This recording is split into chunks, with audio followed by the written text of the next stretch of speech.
Okay, we are live and off to the races here. 1 Samuel 26 is where we're starting this morning. We're going to be done at 10 o'clock on the dot, so Margaret can get over to the Word and we got to run through anything. So I don't know if we'll get through all three chapters. Chapter 27 and 8 are just fascinating to me, and I'd like to give it the time it deserves. So we'll see how far we get. All right, 1 Samuel 26, why don't we do 1 through 11? 1 Samuel 26, 1 through 11. We'll do it.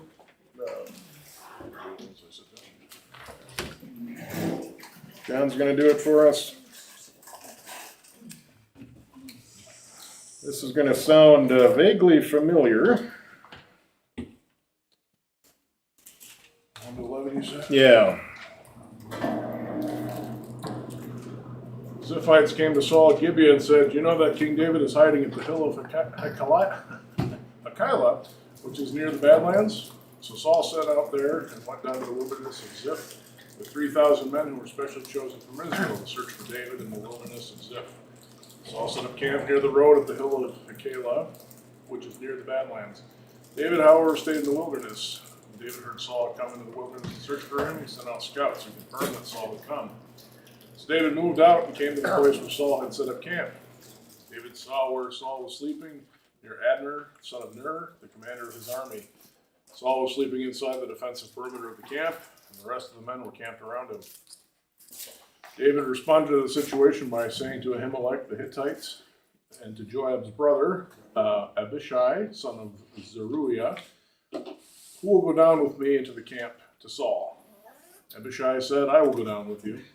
So during the night, David and Abishai passed through the people of the camp, and they saw that Saul was sleeping inside the defensive perimeter of the camp, with his spear stuck into the ground beside his head.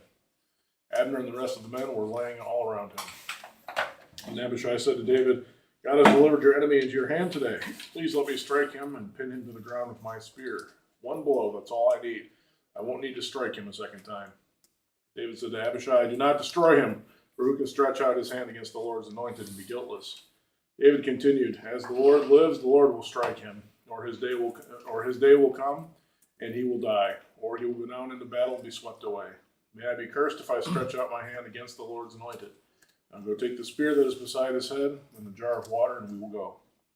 Okay, wasn't too long ago. What was the other account that sounds very similar to this? Where was Saul? Where was David?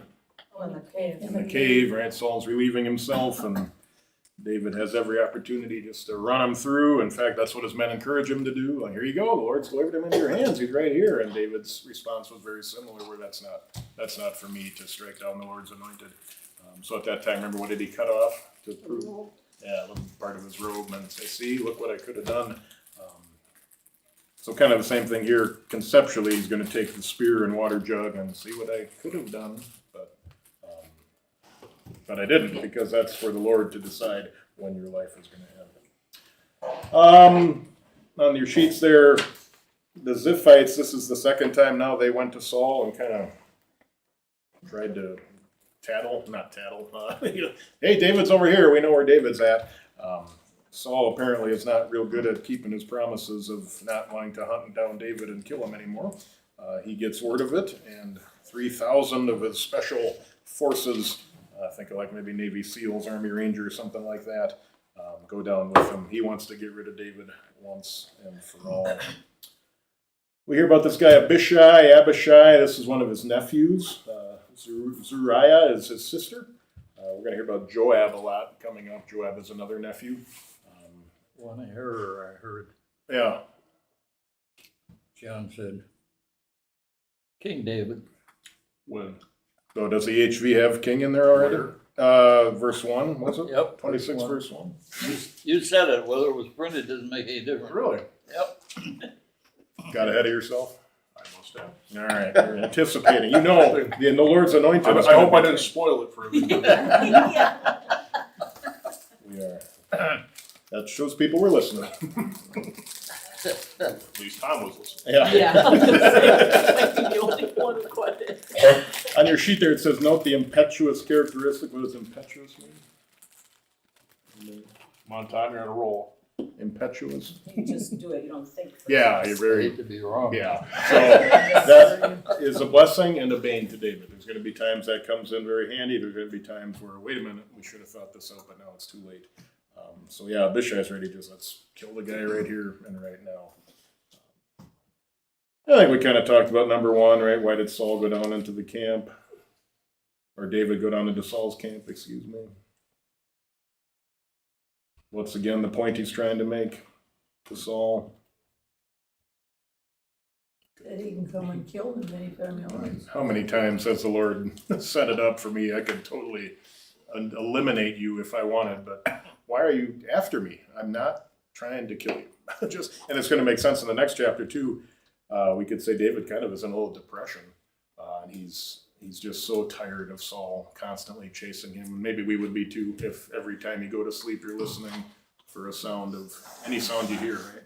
Is that Saul? Is that his men? Is that? So he's going to get so down on himself he ends up going back to the Philistines and living there for a year and 4 months. So yeah, Saul, just come on, man. I'm not going to do anything to you. And David's attitude with Abishai is number two. As we said, Abishai is ready to strike him down. David says that's not for me, not right now. Let's keep going. 12 through really it'd be the whole rest of the chapter. Do the whole rest of the chapter. 12 through the end of the chapter. Lynn's got it. Thank you. So David took the spear and water jug near Saul's head, and he left. No one saw or knew about it, nor did anyone wake up. They were all sleeping, because the Lord had put them into a deep sleep. Then David crossed over to the other side and stood on top of the hill some distance away. There was a wide space between them. He also called out to the army and to Abner, son of Ner. Aren't you going to answer me, Abner? Abner replied, Who are you who calls to the king? David said, You're a man, aren't you? Who is like you in Israel? Why didn't you guard your lord the king? Someone came to destroy your lord the king. What you have done is not good. As surely as the Lord lives, you and your men deserve to die, because you did not guard your master, the Lord's anointed. Look around you. Where are the king's spear and water jug that were near his head? Saul recognized David's voice and said, Is that your voice, David, my son?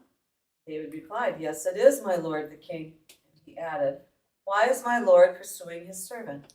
What have I done, and what wrong am I guilty of? Now let my lord the king listen to his servant's words. If the Lord has incited you against me, then may he accept an offering. If, however, men have done it, may they be cursed before the Lord. They have now driven me from my share in the Lord's inheritance and have said, Go serve other gods. Now do not let my blood fall to the ground far from the presence of the Lord. The king of Israel has come out to look for a flea, as one hunts a partridge in the mountains. Then Saul said, I have sinned. Come back, David, my son, because you considered my life precious today. I will not try to harm you again. Surely I have acted like a fool and have erred greatly.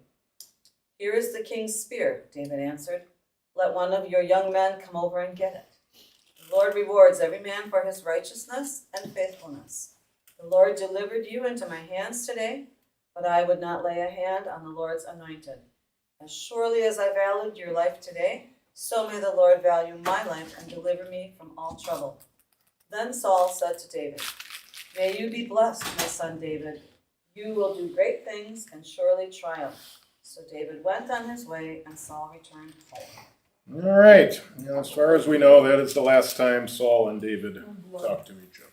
So Saul's end is coming here real soon, and guess they go out on kind of a good note. But David has heard this song and dance before too, hasn't he? Oh, okay, I'm so sorry, and I won't do that anymore. And well, how many times have we heard Saul say that? And it doesn't take much for his jealousy and however you else want to describe him. He's right back at it sooner rather than later. So, why does David first speak to Abner? What was his point of that conversation?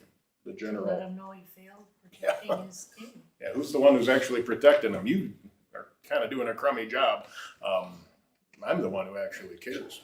I'm the one who's actually showing him respect and honor, and here you are. Now it says the Lord put them into a deep sleep, and yet still, Where were you, Abner? Come on. Who's the one here? Hey, Saul, do you see this? Which one between me and Abner is the one who took better care of you today? Certainly it's not him. Got the dropsies over there. Brought my cup of tea. Yeah. I saw there was some drama up in the balcony. What dropped up there? Oh, Is that the coffee? coffee. Yeah, there you go. Great. New carpet. Okay, Saul prophesies in verse 25. Very accurate, right? May you be blessed, my son David. You will do great things and surely triumph. And that is exactly what happens.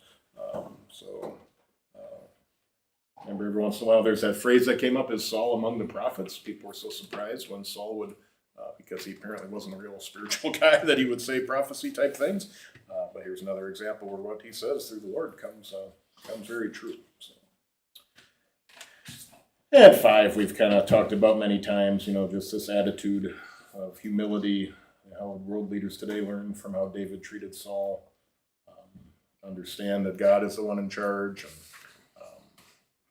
be great if we had a few more world leaders who thought that way, rather than about themselves and their power that gave them the position they're in. Anything else on chapter 26? Nothing real deep there. Oh, there's one very important Yeah, item, verse 20. verse 20. There's Oh, hunting in the partridge. Bible. Yeah, right, there you So go. when we go hunting next weekend, There you go. Now you know it's God approved. What God ordains is always good. But this is hunting for a partridge. we have partridge on our property. They have horns on them, right?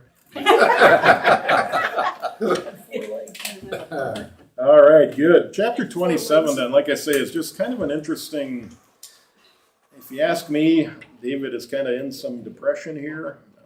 He's just kind of down on himself. He's down on his lot in life. And remember, back in chapter 21, he went to the Philistines and this guy named Achish, and they imprisoned him. And that's when he had to act insane. He had to act crazy. And finally, Achish was like, "We got enough problems in Philistia. We don't need crazy Jewish people here too. So just let him go. We don't need a nuts guy like this. I got enough problems in life." But for whatever reason, David thinks it's a good idea to go back and live in that region. And we're going to see here another side of David. Remember why David wasn't allowed to build the temple? Bible trivia. That Solomon did it instead. He was supposed to unite the people by conquering them. You know? There's always That a was warrior. his job. Yeah. Peacemaker. Yeah, if you turn to 1 Chronicles, I could just turn to 1 Chronicles 22. And this is going to be a chapter where we definitely see what God says in 1 Chronicles 22. Starting at verse 5. David said, "My son Solomon is young and inexperienced, and the house to be built for the Lord should be of great magnificence, fame, and splendor in the sight of all the nations. Therefore I will make preparations for it." So David made the extensive preparation before his death. Then he called for his son Solomon and charged him to build a house for the Lord, the God of Israel. David said, "My son, I had it in my heart to build a house for the name of the Lord my God. But this word of the Lord came to me. You have shed much blood and have fought many wars. You are not to build a house for my name because you have shed much blood on the earth in my sight. But you will have a son who will be a man of peace and rest, and I will give him rest from his enemies on every side. His name will be Solomon, and I will grant Israel peace and quiet during his reign. He is the one who will build a house for my name. He will be my son, and I will be his father, and I will establish the throne of his kingdom over Israel forever." So kind of a little messianic prophecy there at the end too. So now, considering that, let's read 1 Samuel 27 and see what David spent his time doing for 16 months. Want to read that, Chip? Tom's got it. David said to himself, "Any day now I will be swept away by the hand of Saul. The best plan for me is to escape immediately to the land of the Philistines. Then Saul will give up searching for me within the borders of Israel, and I will escape out of his hand." So David set out with the 600 men who were with him and crossed over to Achish, son of Maok, king of Gath. David stayed with Achish at Gath, he and his men, each man with his family, including David with his 2 wives. Elmon from Jezreel and Abigail from Carmel, who had been Nabal's wife, Saul was told that David had fled to Gath, so he did not continue searching for him anymore. David said to Achish, if I have now found favor for your eyes, assign me a place to live in one of the towns in the countryside. Why should your servant live in the royal city with you? So that day Achish gave him Ziklag. This is why Ziklag belongs to the kings of Judah to this day. The length of time that David spent in the territory of the Philistines was 1 year and 4 months. David and his men would go out and raid the Geshurites, the Girzites, and the Amalekites, peoples who had been living in the land for a very long time. Their territory extended from the beginning of Shur all the way to the land of Egypt. Whenever David attacked the land, he did not leave even one man or woman alive. He would carry off the sheep, the cattle, the donkeys, the camels, and the clothing. Then he would return and come back to Achish. Achish would ask, where have you carried out a raid today? David would answer, against the Negev of Judah, or against the Negev of the Jerahmeelites, or against the Negev of the Kenites. David would not keep even one man or woman alive to bring them to Gath. He said, if I do, they would inform on us. They would say, this is what David did. And this is what he had been doing the entire time he has been living in the territory of the Philistines. Achish trusted David, and he said, he has made himself a real stench to his people Israel, so he will remain my servant forever. Okay, an interesting little chapter here. So, Were all those hits on those people God? Did he want that? so that's the question. And you'll have different commentators say different things.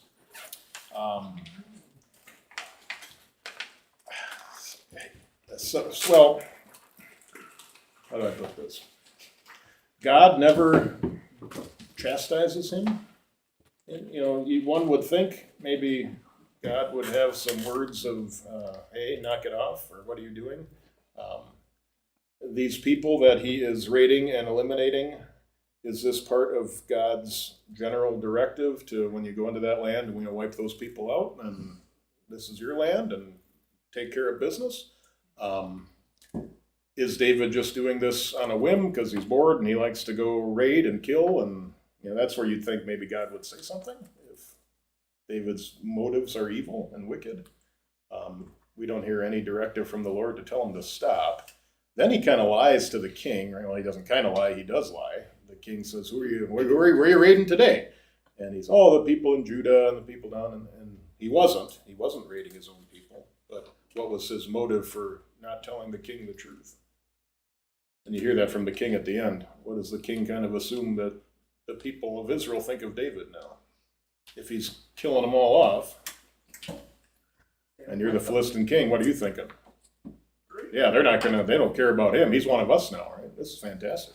Remember, this is David. This is the guy who slayed Goliath. If Saul has killed his thousands, David has tens of thousands. And if he's on Team Philistines and he's spending his free time raiding the cities in Judah, more power to us. So he's got Achish definitely thinking he's on his side. However, he's not doing that. So that's what I mean. It's just kind of an interesting.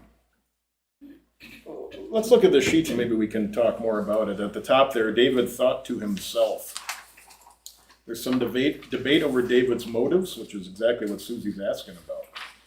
Here's some things to consider. Should David have left Judah in the first place? Why did he even have to go to the land of the Philistines?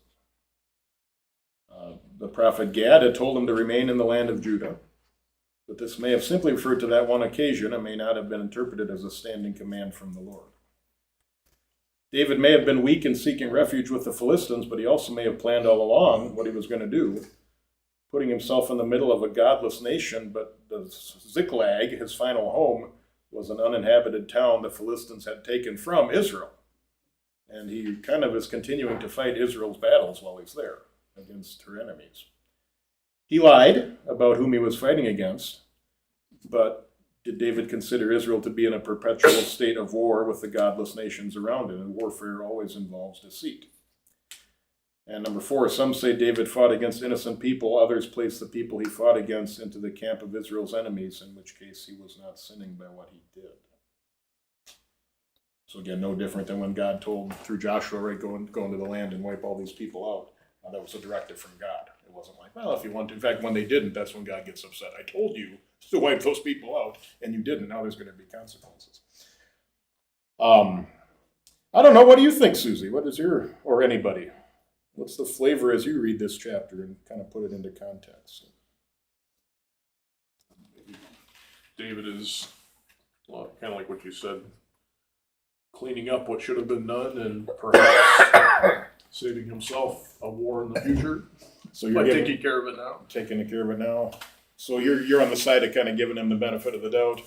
There's no, like you said, there's no direct rebuke from God in Scripture, so And he seems pretty quick to rebuke when, especially in this context, when people aren't carrying out his will when it comes to the nations around them, Israel. He seems pretty quick to say, hey, I told you to do that. Why aren't you? Didn't God, maybe not in this instance, but on occasion say, don't even take plunder? Yeah, Kill just the, wipe it all out. wasn't it Saul that actually took the plunder? Yep, at the beginning of when we first hear about it. Here David actually is taking He takes plunder. it. Yeah. How big were these towns that they eliminated? Hundreds, not tens of thousands by any But didn't the means. people fight back at all? They just stood there and let them kill them? Remember, David and his 600 men were a pretty elite force too, so it'd be 600 Navy SEALs going into Custer, right? I mean, what are you gonna do?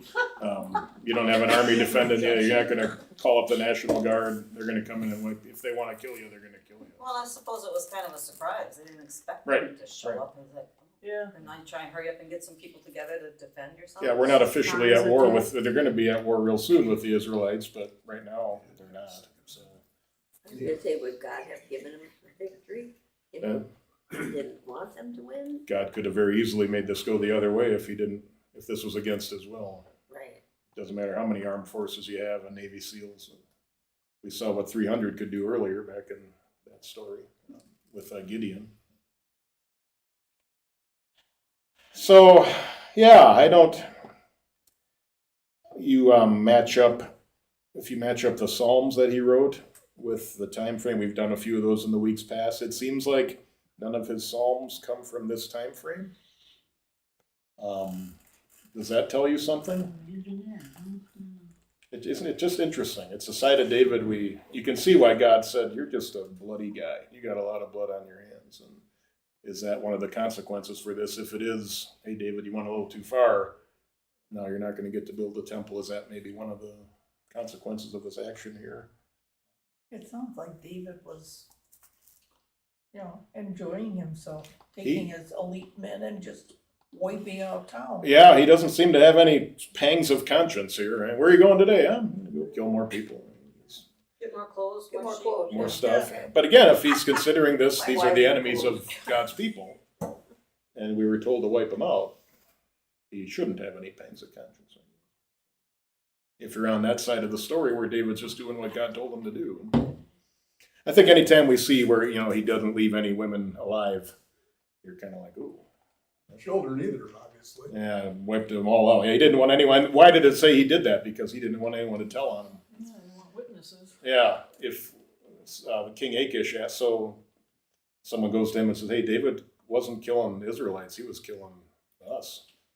He can't have anyone go back to the king and tell him that fact, so he's got to wipe them all out. wasn't there a town around here someplace? Yeah, what happened? Everything's gone. So if you look at it, this is kind of a remote area. So you got along the Mediterranean Sea, right? The Philistines are right on the border, or on the coastline. And then you go down toward Egypt, and it's kind of down in that southwest, so it's very arid and dry and deserty.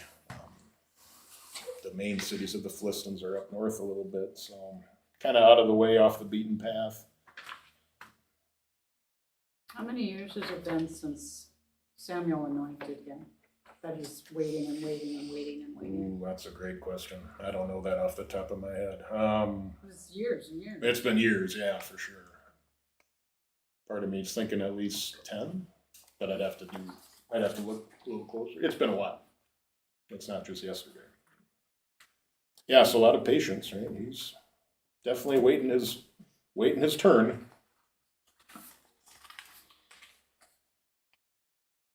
So if you're on the negative side of this, people will say, David, he should have never left Judah in the first place. All the stuff that happens, why did he even go to the Philistines in the first place? Look what happened last time he went to the Philistines. Why does he not just trust? Because what does he say? I'm just so sick of Saul coming after me. And Saul does quit chasing him once he finds out he's over there. We're going to find out later it's because the army of the Israelites is pretty weak.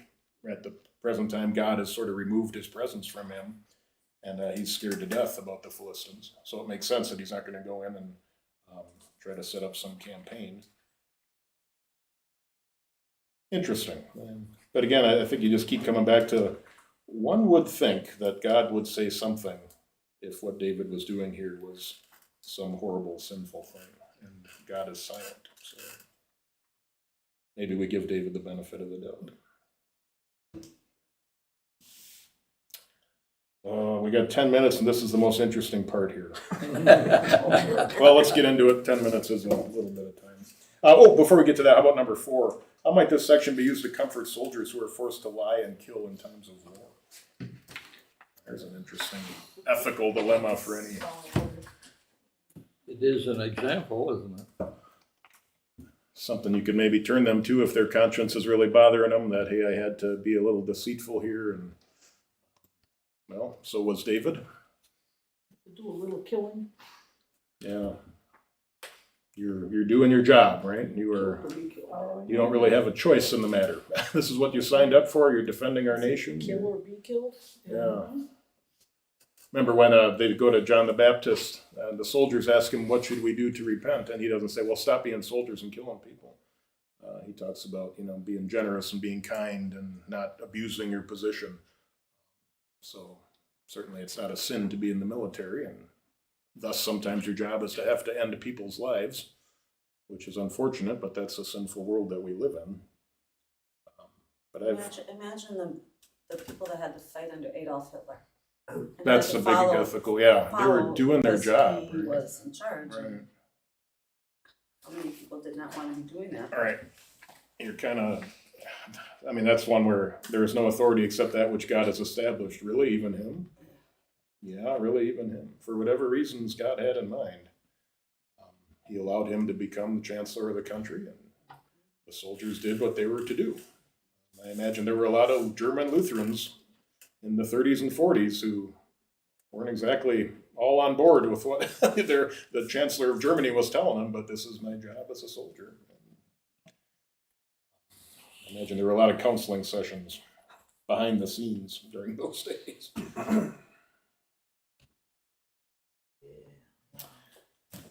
All right, the Witch of Endor. Chapter 28, 1 through 10.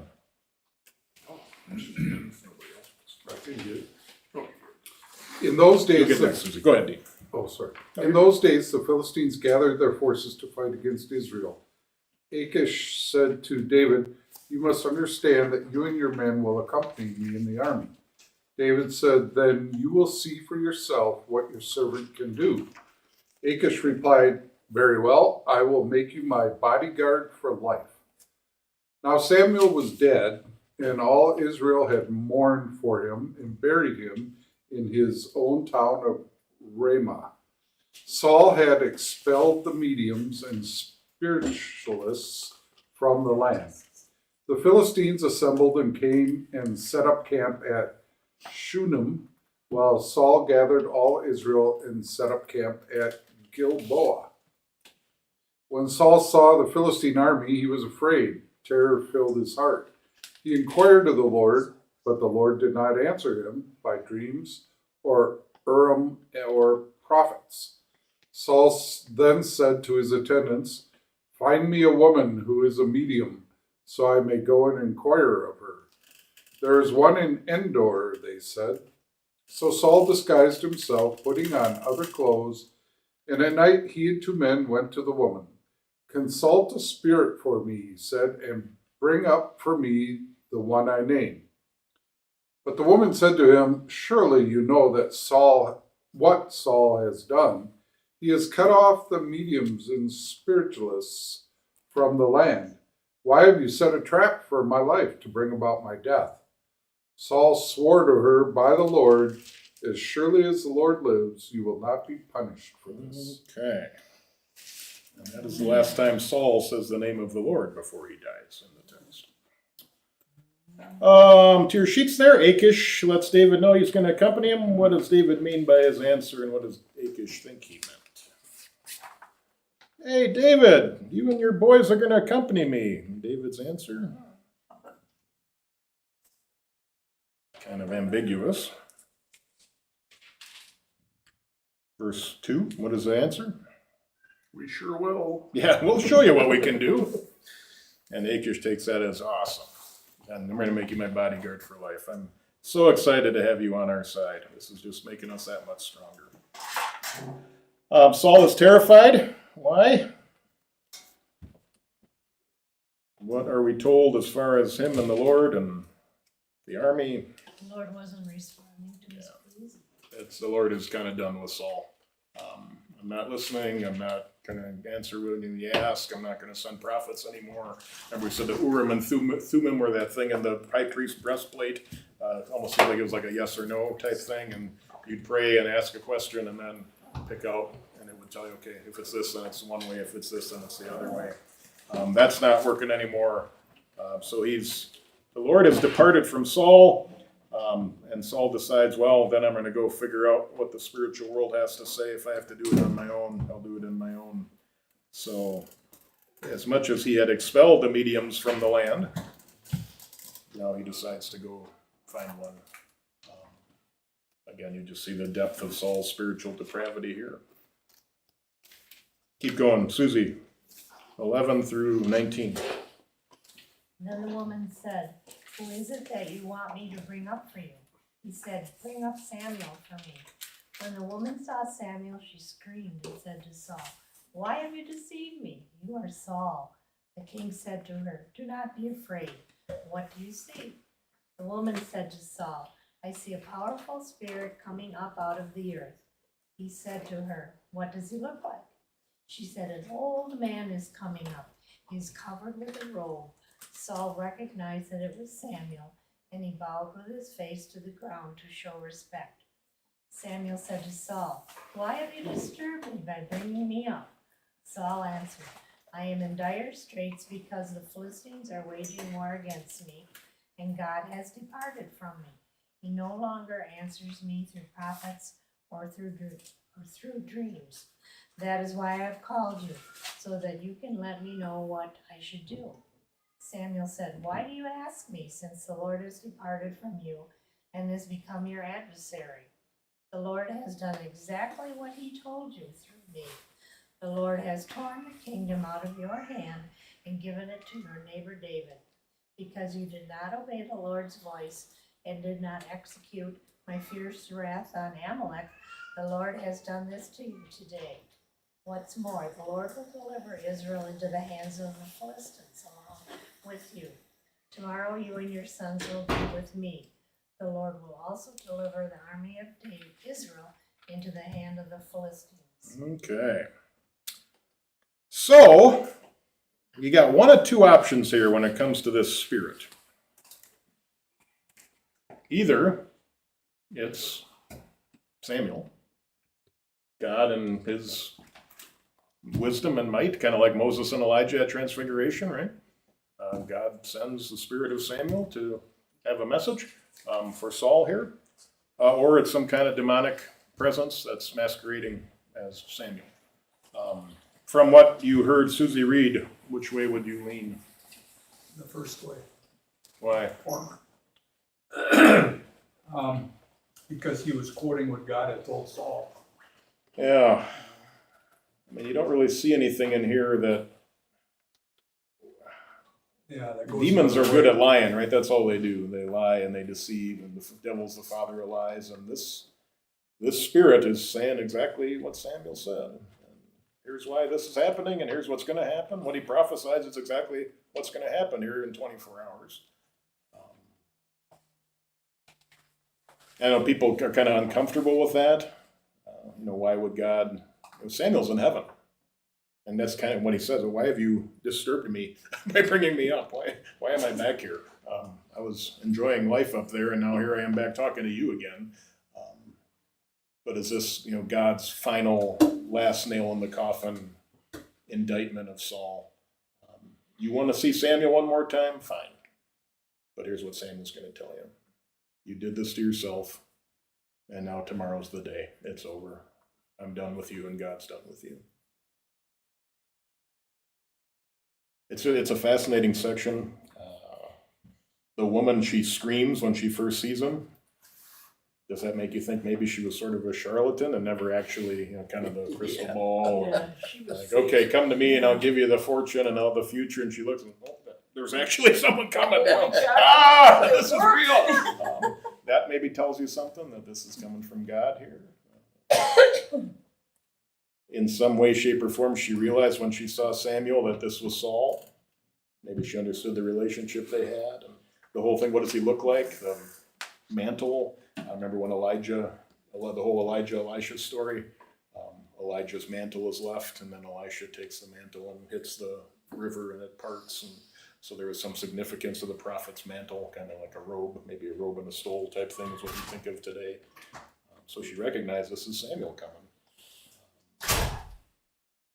But it seems as if Samuel can't see him, or Saul can't see Samuel. The word here in Hebrew for what this woman was, it kind of has the picture of muttering. So some wonder if so it's kind of, does she see Samuel? Saul can't see Samuel, but then Samuel is speaking through her. You've seen that maybe in movies, right? If you watch some of those creepy demon movies, and then the spirit just starts talking in a different tone of voice and saying things that, like, that's not you anymore. That's someone talking through you. Is that kind of what's happening here, where she sees Samuel and then starts speaking Samuel's words? I know this is a fascinating. Any questions? You have any thoughts? It's a different section, right? This is definitely afterlife. Talk about Saints Triumphant, right? Here's another proof of the afterlife. You'd think the Sadducees, like we heard about today, would hear something like this and say, yeah, you don't just die and that's the end, right? There is such a thing as life after death.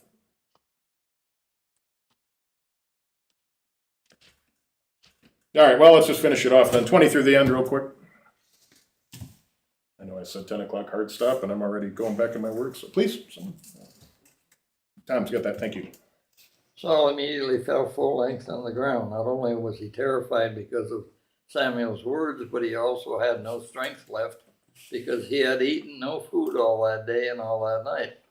The woman came to Saul and saw that he was terrified. So she said to him, "Look, your servant has obeyed you, and I have taken my life in my hands. I have listened to the words you spoke to me.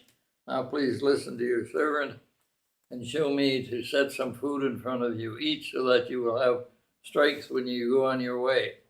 Saul refused and said, "I will not eat," but his attendants, together with the woman, strongly urged him, and he listened to them. So he got up off the ground and sat on the bed. The woman had a fattened calf at the house.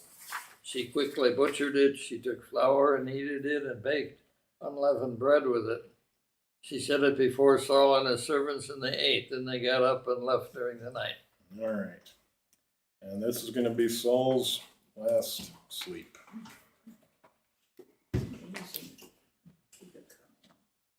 Okay, well. So they can just butcher a calf or whatever that fast? You must have Yeah, I always thought that. Yeah, so I'll just go back and get one of them, yeah. Hold on, I'll be right back. Yeah. Butcher the calf. Steak it and.